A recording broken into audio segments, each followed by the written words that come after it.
Eu acho que nesse instante, mais do que uma crise política, mais do que uma crise econômica, a humanidade, né, não é nem o Brasil, está passando por uma crise de consciência. Aquela coisa realmente de vamos parar tudo? Vamos pensar no que a gente realmente quer?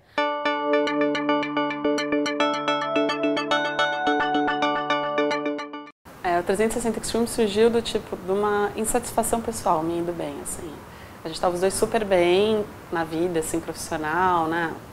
Apartamento, conseguindo viajar, fazendo essas coisas, mas mesmo sendo promovido, crescendo no trabalho, ainda não... A gente faltava alguma coisa, sabe?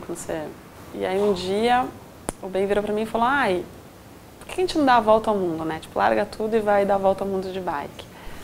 E por que não? Já não é de hoje que essa ânsia por encontrar o real caminho da satisfação pessoal vem saindo do papel e se tornando um plano possível. É o que fez a Natália, que partindo da ousada ideia do marido, criou o 360 Extremes, um projeto de volta ao mundo em 4 anos, utilizando a bicicleta como meio de transporte principal. Antes da grande jornada, o casal vai se preparando nas diversas expedições que realiza pelo planeta. Entre cada viagem, ambos trabalham em projetos freelancers em suas respectivas áreas. Mas aí também exige da família, né? Porque a gente volta, a gente não tem casa, né? A gente fica na casa do amigo, na casa do irmão, na casa do pai. Qualquer coisa que vai fazer, meio que... Eu tenho equipamento de viagem, nossa, espalhado aqui no Canadá, na Inglaterra. Todo lugar que a gente passa, a gente acaba deixando coisas que a gente não tem grana para pagar o avião para trazer de volta, né? As pessoas te oferecem ajuda porque elas realmente querem te ajudar e ficam olhando o que você está fazendo, te acham completamente fora da casinha de fazer isso e querem te ajudar a fazer.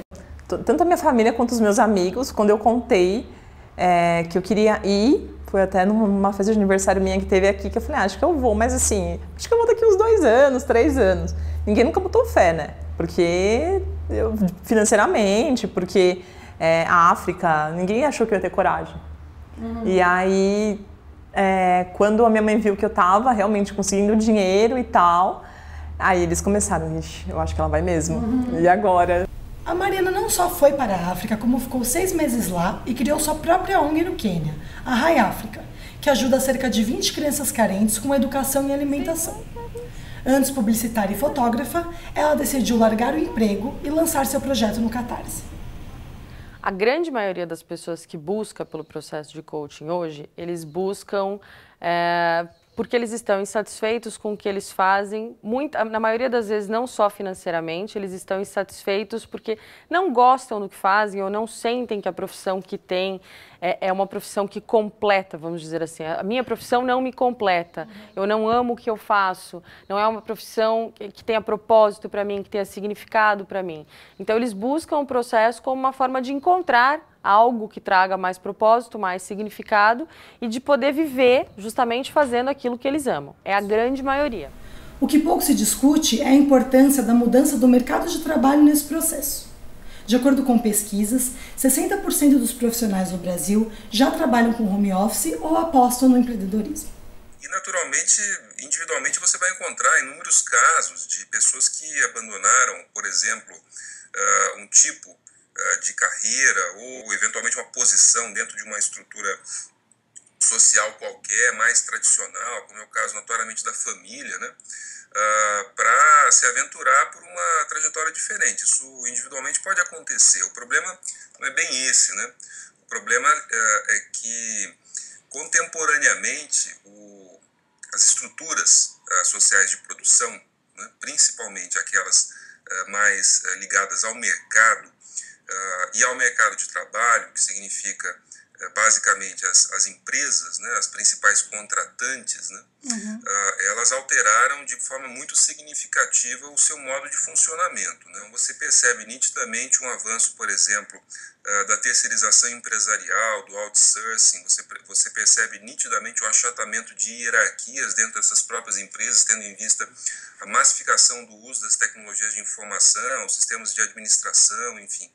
Isso tudo faz com que haja uma espécie de achatamento, né, hierárquico dessas empresas e uma concentração muito significativa, né, de renda e de poder no topo e uma multiplicação de formas, digamos assim, precárias de emprego na base, né? Porque, assim, na verdade, eu acredito que todas as pessoas que estão passando por isso, elas chegaram num ápice de não estou aguentando mais.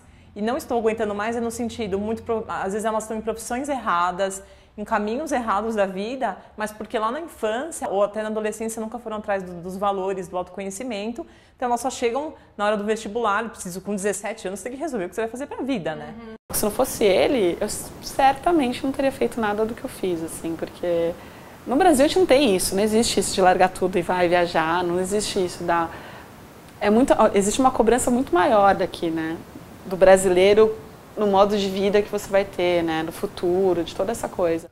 O dinheiro, o apoio, o suporte familiar, financeiro, ter para onde voltar, é um facilitador? Sim e não. Por quê? Porque facilita a ideia, eu posso arriscar e eu vou ter para onde voltar, ótimo. Então, se tudo der errado, se nada funcionar, eu tenho para onde voltar. É bom, é confortante, vamos dizer assim, né? Por outro lado, você tem o fato de que quanto mais facilidade, vamos dizer assim, quanto mais facilidade de voltar, mais fácil também é desistir. Então, o que comanda uma mudança de carreira, na realidade, são os recursos internos. É o quão determinado eu estou, qual é o verdadeiro tamanho do meu sonho, o quanto eu me conheço, o quanto eu acredito nisso. Quando a pessoa tem esse conjunto interno, vamos dizer assim, ela tem uma chance muito maior de fazer aquela mudança e ser bem-sucedida naquela mudança, independente do respaldo. Eu até sou mais feliz sabendo que eu fiz por mérito próprio, que eu consegui tudo, sabe, um real por um real, assim, eu juntava e pensava, não, é para os babies, que hoje eu chamo as crianças de babies, e é para as crianças, é para o projeto, é para o que eu quero viver. Hoje em dia, a gente queria... No fundo pode até parecer meio que grandioso, né? Mas a gente queria meio que inspirar, sabe? Mostrar para as pessoas que muita coisa é possível, dá para inspirar diversas coisas. Dá para inspirar a pessoa a pegar a bicicleta e sair na rua e começar a usar para o trabalho, dá para você inspirar essa relação com o meio ambiente, dá para inspirar de pensar que, pô, se eu conseguir juntar dinheiro um pouquinho, eu consigo viajar para onde eu quero fazer. Eu acho que a gente tem como fazer uma transformaçãozinha nas crianças, para elas ajudarem os próximos. Elas já são muito unidas, muito altruístas, assim, uma sempre ajuda a outra. E eu quero que isso cresça neles, assim. Você com certeza já parou para repensar suas escolhas de vida. Mas será que você é realmente infeliz na profissão ou está sendo sufocado pelo ambiente de trabalho? Aquela mudança que tanto deseja é realmente uma fuga inconsequente da realidade ou as convenções sociais ainda te amarram?